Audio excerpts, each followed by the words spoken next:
Breaking news చూస్తున్న మహబూబాబాద్ జిల్లాలో urea కోసం రైతులను తీవ్ర ఆందోళన గురిచేస్తుంది. జిల్లా కేంద్రంలోని ప్రాథమిక సహకార సంఘాల వద్ద యూరియా కోసం రైతులు ఉదయం 6 గంటల నుంచి బారులు తీరుతున్నారు. టోకెన్లు ఉన్న వారికి యూరియా ఇస్తామని చెప్పి దొడ్డిదారిన అధిక ధరలకు విక్రయిస్తున్నారని రైతులు ఆరోపిస్తున్నారు. దీంతో తాము తిప్పలు పడుతున్నామని, తమను సొసైటీ సిబ్బంది మోసం చేస్తున్నారని రైతులు ఆవేదన వ్యక్తం చేస్తున్నారు.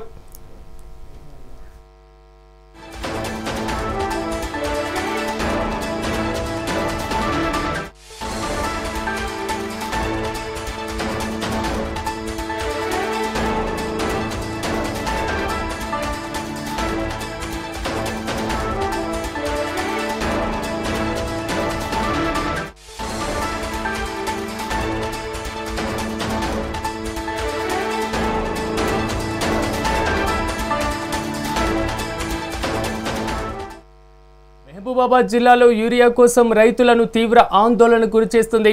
జిల్లా కేంద్రంలోని ప్రాథమిక సహకార సంఘం వద్ద యూరియా కోసం రైతులు ఉదయం 6 గంటల నుంచి బారులు తీరుతున్నారు. టోకెన్లు ఉన్న వారికి యూరియా ఇస్తామని చెప్పి దొడ్డిదారిన అధిక ధరలకు విక్రయిస్తున్నారని రైతులు ఆరోపిస్తున్నారు. దీంతో తాము తిప్పలు పడుతున్నామని, తమను సొసైటీ సిబ్బంది మోసం చేస్తున్నారని రైతులు ఆవేదన వ్యక్తం చేస్తున్నారు.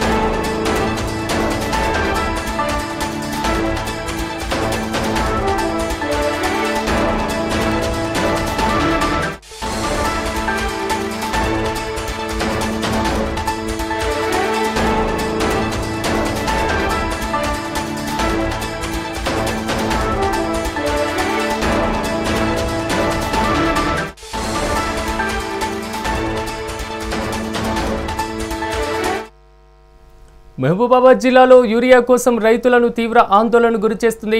జిల్లా కేంద్రంలోని ప్రాథమిక సహకార సంఘం వద్ద యూరియా కోసం రైతులు ఉదయం 6 గంటల నుంచి బారులు తీరుతున్నారు. టోకెన్లు ఉన్న వారికి యూరియా ఇస్తామని చెప్పి దొడ్డిదారిన అధిక ధరలకు విక్రయిస్తున్నారని రైతులు ఆరోపిస్తున్నారు. ఇక ఈ అంశానికి సంబంధించి మరింత సమాచారాన్ని మా ప్రతినిధి రాము అందిస్తారు. రాము, చెప్పండి, తెలంగాణ వ్యాప్తంగా యూరియా సమస్య కొట్టుమిట్టాడుతుంది. మహబూబాబాద్ జరుగుతున్నటువంటి ఘటన ఏంటి, దానికి సంబంధించిన అప్డేట్స్ ఏంటి?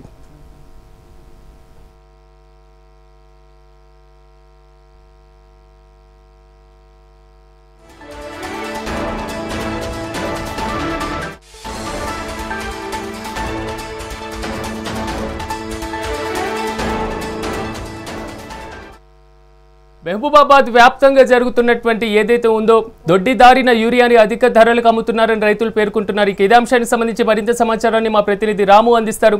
రాము, చెప్పండి, అక్కడ ఏం జరుగుతుంది, దానికి సంబంధించినటువంటి అప్డేట్స్ ఏంటి? సిరాజ్, ఉమ్మడి వరంగల్ జిల్లా వ్యాప్తంగా యూరియా కోసం రైతుల గోసలు మాత్రం తప్పడం లేదు. గత వారం 10 రోజుల నుంచి కూడా అన్ని కొనుగోలు కేంద్రాల వద్ద రైతులు బారులు తీరిన పరిస్థితి.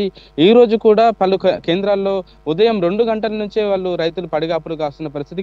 కనీసం వాళ్ళని పట్టించుకునే నాదురే లేదు. వాళ్ళకు టోకెన్స్ ఇస్తున్నారు, టోకెన్స్ ఇచ్చిన వాళ్ళే రావాలని చెప్తున్న పరిస్థితి. కానీ గత వారం 10 రోజుల నుంచి కూడా ఇక్కడ రైతులు తీవ్ర ఆందోళన ఉన్నారు. ఉమ్మడి వరంగల్ జిల్లా వ్యాప్తంగా అన్ని కేంద్రాల వద్ద బారులు తీరిన పరిస్థితి. మొన్న పాలకుర్తిలో ఒక అధికారి కాళ్ళ మీద పడి రైతు మాకు యూరియా బస్తాలు అందించాలని చెప్పేసి వేడుకున్న పరిస్థితి. అక్కడ చుట్టుపక్కల రైతులను కూడా కన్నీటి పర్యంతం పడేసిన పరిస్థితి. కానీ అధికారులు మాత్రం అదేది పట్టనట్టు వ్యవహరిస్తున్నారు. దేశానికి అన్నం పెట్టే రైతును ఈ విధంగా నిర్లక్ష్యం చేయడం మూలంగా రైతులు మాత్రం ఆగ్రహం వ్యక్తం చేస్తున్నారు. మార్పు అంటూ కాంగ్రెస్ పార్టీ అధికారంలోకి వచ్చింది, కానీ ఇప్పుడు మమ్మల్ని పట్టించుకునే ప్రయత్నం చేయలేదు. గతంలో టిఆర్ఎస్ గవర్నమెంట్ హయాంలో టైంకు మాకు యూరియా వచ్చేది, రైతు బంధు కూడా వచ్చేది, కానీ ఇదేంది ఇప్పుడు నిలబడడం లేదు అని చెప్పేసి ఇక్కడ స్థానికంగా ఉన్న రైతులు మాత్రం ఆగ్రహం వ్యక్తం చేసిన పరిస్థితి. ఇక్కడ ప్రతిపక్ష పార్టీ అయిన బీఆర్ఎస్ పార్టీ కూడా రైతుల పక్షాన పోరాటం చేస్తుంది. నిన్న నుంచి కూడా పలు కేంద్రాల్లో రైతులకు మద్దతుగా నిలుచు ధర్నా కార్యక్రమాలు చేపడుతున్నారు. ఈ రోజు హసన్పర్తికి సంబంధించి హసన్పర్తి కేంద్రంలో కూడా మాజీ మంత్రి ఎర్రబెల్లి దయాకర్ రావు రైతులకు సంఘీభావంగా వచ్చి అక్కడ అధికారులతో మాట్లాడి తెలుసుకున్న పరిస్థితి. దాంతో పాటు క్షేత్రస్థాయిలో అసలు యూరియా ఎందుకు కొరతగా మారిందని చెప్పేసి అధికారులను అడిగి తెలుసుకున్న ప్రయత్నం చేశారు. డైరెక్ట్ ఫోన్ చేసి కూడా వ్యవసాయ శాఖ అధికారులకు ఫోన్ చేసి ఖచ్చితంగా రైతులకు సమయానికి అందించాలి, లేకపోతే రైతుల పక్షాన మేము పోరాటం చేసేదాకా మీరు తీసుకొచ్చుకోవద్దు అని చెప్పేసి ఎర్రబెల్లి దయాకర్ రావు అధికారులకు వార్నింగ్ ఇచ్చారు. దాంతోపాటు ఇక్కడ మాకు రైతులను ఇబ్బంది పెట్టాలన్న ఆలోచన మాకు ఏ మేరకు లేదు, కానీ ఖచ్చితంగా రైతులకు న్యాయం మాత్రం జరగకుండా మేము వాళ్ళ అధికారుల ప్రభుత్వాన్ని మేము ఖచ్చితంగా నిలదీస్తామని చెప్పేసి ఇక్కడ ఎర్రబెల్లి దయాకర్ రావుతో పాటు స్థానికంగా ఉన్న బీఆర్ఎస్ మాజీ మంత్రులు, మాజీ శాసనసభ్యులు కూడా రైతుల పక్షాన మాట్లాడే ప్రయత్నం చేస్తున్నారు. ప్రతి కొనుగోలు కేంద్రం వద్ద కూడా ఇదే జరుగుతుంది. మాకు యూరియా కావాలని చెప్పేసి రైతులు వస్తున్నారు. కనీసం వాళ్ళను పట్టించుకునే ప్రయత్నం మాత్రం స్థానికంగా ఉన్న అధికారులు వాళ్ళు కూడా ఏం చేసే ప్రయత్నం చేయలేదు. మాకు టైంకు రాకుండా మేము కూడా ఏం చేయలేకపోతున్నాం అని చెప్పేసి రైతులతో వాళ్ళు కూడా చెప్తున్న పరిస్థితి మనం చూస్తూనే ఉన్నాం. సిరాజ్, ఖచ్చితంగా ఇది ప్రభుత్వ నిర్లక్ష్యం అని చెప్పేసి అక్కడ స్థానికంగా ఉన్న రైతులు కూడా ఆగ్రహం వ్యక్తం చేస్తుంటే, మరికొంతమంది మాత్రం ఇది కేంద్ర ప్రభుత్వ నిర్లక్ష్యం వల్లనే ఇదంతా జరుగుతుంది, కేంద్ర ప్రభుత్వం కూడా సమయానికి యూరియా అందించే ప్రయత్నం చేయాలి, కేంద్ర రాష్ట్ర ప్రభుత్వాలు ఇది నిర్లక్ష్యంగా వ్యవహరిస్తున్నారని చెప్పేసి స్థానికంగా ఉన్న నాయకులతో పాటు రైతులు కూడా ఆగ్రహం వ్యక్తం చేసిన పరిస్థితి ఇక్కడ నెలకొంది. Siraj, thank you.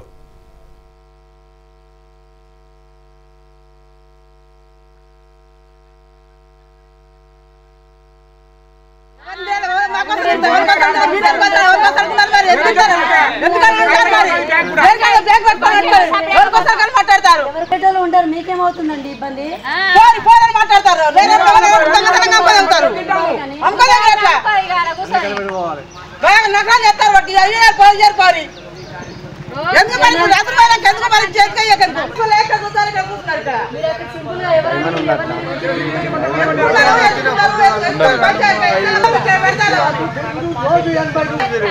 రైతులు ఇబ్బంది పడతాను.